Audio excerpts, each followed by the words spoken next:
অনেকের বাসায় ক্রিম আর বিটারটা অ্যাভেলেবেল থাকে না, কিন্তু বাচ্চারা কিন্তু সবসময় কেক খেতে চায়, তাও আবার বার্থডে কেক খেতে চায়। আজকে আমি কোনো রকম বিটার ছাড়া, ওভেন ছাড়া, কোনো রকম ক্রিম ছাড়াই ক্রিম বানিয়ে দেখাবো।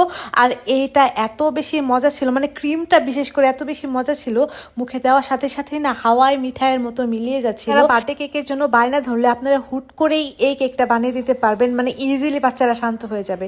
যাই হোক, এই কেকটা বানানোর জন্য প্রথমেই আমার লাগবে 3টা ডিম।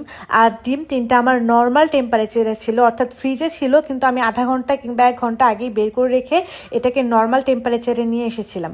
তারপর ডিমগুলোকে ভেঙে নেওয়ার পরে ডিমের কুসুমটাকে আমি আলাদা করে রেখেছি।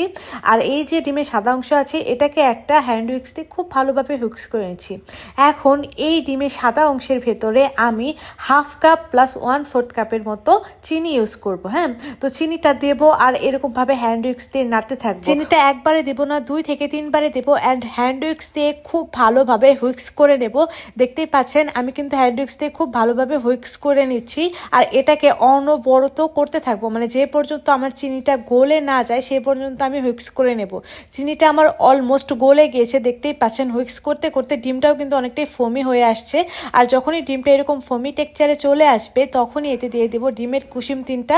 ডিমের কুসুম 3টাকেও মিলিয়ে নিয়েছি। মিলিয়ে নেওয়ার পরে এখন আমি এখানে শুকনো উপকরণ অ্যাড করে নিচ্ছি। শুকনো উপকরণের ভেতরে দিয়ে দিয়েছি 1/2 কাপ ময়দা প্লাস 2 টেবিল চামচের ময়দা আমি আরও দিয়েছি।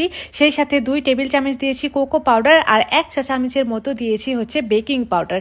দিয়ে সবগুলোকে চেলে মিশিয়ে নিচ্ছি। আচ্ছা, এখানে আমি 2 বারে এটাকে চেলে খুব ভালোভাবে মেশাবো। আর মেশানোটা আমি একটু আলতোভাবে মেশাবো, যেন ডিমের যে ফোমটা করেছি সেই ফোমটা না ভাঙে। একদম স্লোলি মেশাবো, দেখতেই পাচ্ছেন। পরবর্তীতে আমি একটি স্প্যাচুলা দিয়ে এটাকে খুব ভালোভাবে মিশিয়ে নিচ্ছি। আমি একটা 6 ইঞ্চি মোল্ড রেডি করে রেখেছি, সেটা হচ্ছে আমার স্কোয়ার মোল্ড। নিচে একটু তেল ব্রাশ করে উপরে একটা পেপার দিয়ে দিয়েছিলাম। আপনারা এখানে বেকিং পেপার অথবা যে কোনো পেপারই দিতে পারবেন। তারপরে বেটারটুকুকে দিয়ে দিলাম। তারপর একটা কাঠি দিয়ে বেটারটাকে এরকমভাবে সমান করে দিলাম যেন কেকটা সমান হয়। হাঁড়িতে একটা স্ট্যান্ড বসিয়ে দিয়েছি। স্ট্যান্ড বসিয়ে দেওয়ার পরে এখন আমি ঢাকনা দিয়ে ঢেকে দিলাম।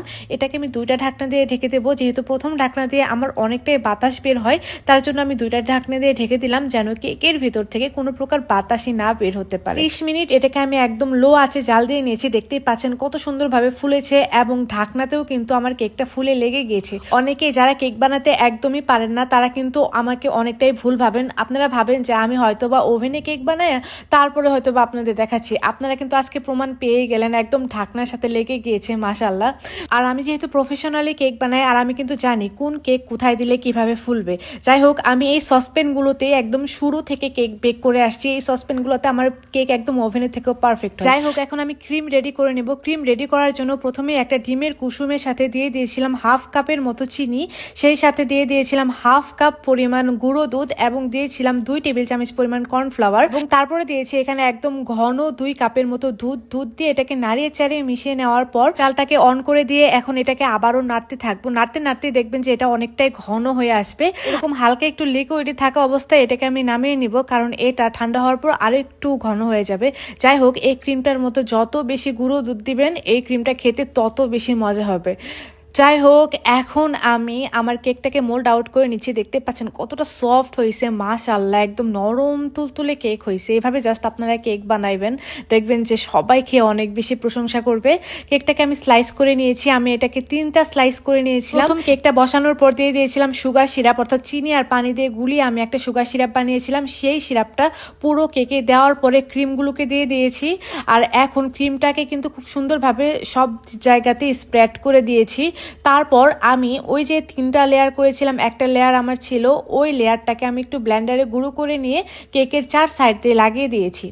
তারপর একটু ক্রিমের ভেতরে আমি কোকো পাউডার লাগিয়ে নিয়েছিলাম। সেই কোকো পাউডার দিয়ে এরকমভাবে একটু দাগ টেনে নিলাম, এতে করে কেকটা দেখতে অনেক বেশি সুন্দর লাগবে।